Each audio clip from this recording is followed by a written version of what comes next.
how can we get Flynn when Sam has the grid on a flash drive? So it could be NCOM's grid, possibly, but unless Sam Flynn is doing his own thing and doing his own grid himself. I just can't help but think that this is Sam Flynn's grid, because he has that information from Tron Legacy. He downloaded his grid, all that information, to a hard drive, thumb drive, when he left Flynn's arcade. He had all that. So it is there, but they're being very coy about it, about Garrett Hedlund. Garrett Hedlund actually was recently asked about it, and he was very coy. He said, I'll let the ambiguity sit there in the ether. So it could be something similar, maybe to Clue. It is something taken from his consciousness. I mean, the fact that he perished inside the digital space, yeah, I think there's something there to that. And this is something that Sam has in his possession, all of that information that was there. Or it could simply be maybe something from Clue. Clue was made from the information that Kevin gave him.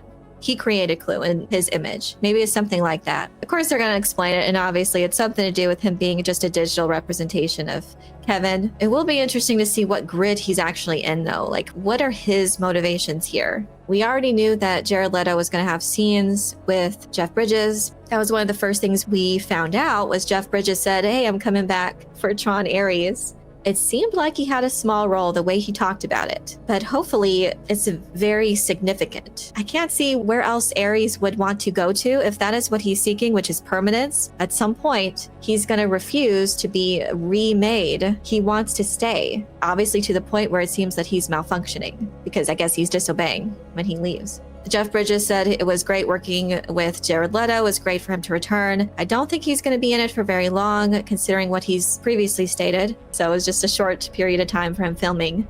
I actually think we're missing probably a lot. I think they're keeping a lot close to the vest when it comes to what surprises we might potentially see. We're going to have multiple grids, it looks like, clashing together. They showed blue programs and red programs in this big battle. Something's going to happen. Maybe they're invading, maybe found a way to invade another grid or Sam's grid. My hope is that they are building up towards something similar to Spider-Man No Way Home when it comes to the return of Tobey Maguire and Andrew Garfield. They both were straight up lying if they were going to be in it or not. They wanted to make it a surprise. And honestly, it was a great experience in the theater to have their appearance. And it was nice that they had such a significant part of the narrative too. That's what made it so amazing, is that it wasn't just a cameo appearance. Both characters had a mini arc and had a significant contribution to the narrative. So that's something I'm really hoping is the case for Tron Ares, that they're keeping Tron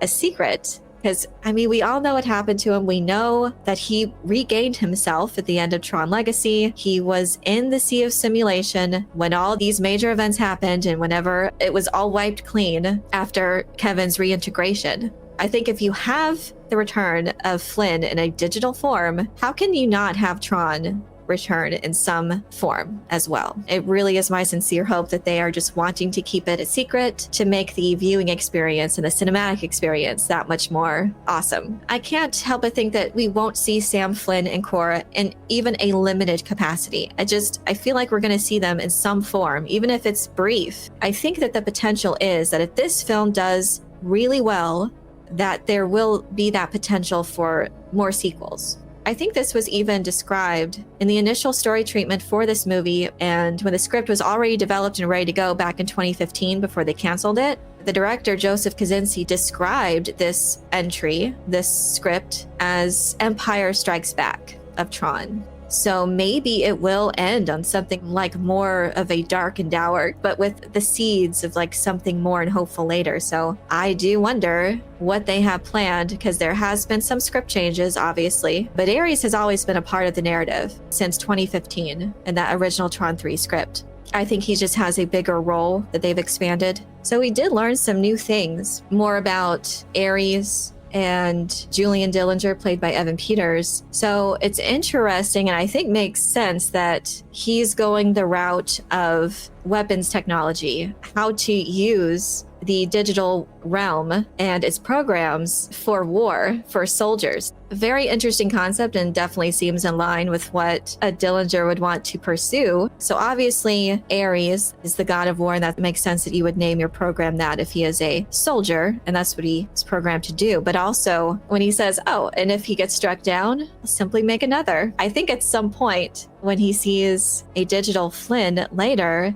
a malfunctioning program who wants to live. I think that's what's going to start this main conflict, that maybe he will be malfunctioning or maybe disobeying because he doesn't want to be remade. He wants to stay. He wants to be permanent in this world. So I think that's what's going to trigger him to flee. So I can't help but think that this is going to lead to some sort of Sam and Korra reintroduction. Because if he's seeking permanence, who else would you go to but Korra, the algorithm, who has been made permanent in the real world? And that's what I think is happening. He's fleeing NCOM or whatever Dillinger's company is. And I think we are seeing multiple grids here. We're seeing one that definitely has the blue lights, but also there are images from where Kevin Flynn is, his digital light form, that looks light purple.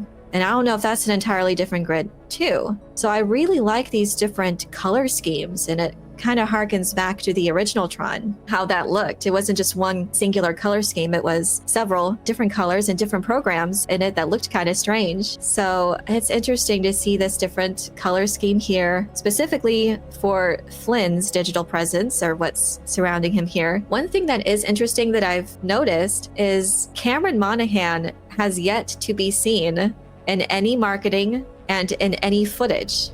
So he was one of the first actors to be revealed or to be announced for this movie, apart from Jared Leto. I think Evan Peters was next, and then Cameron Monaghan was announced along with Greta Lee and Jodie Turner-Smith. And I think he had one interview, one conversation, and he just was expressing his absolute excitement to be a part of Tron and how much he loves both films and is really excited.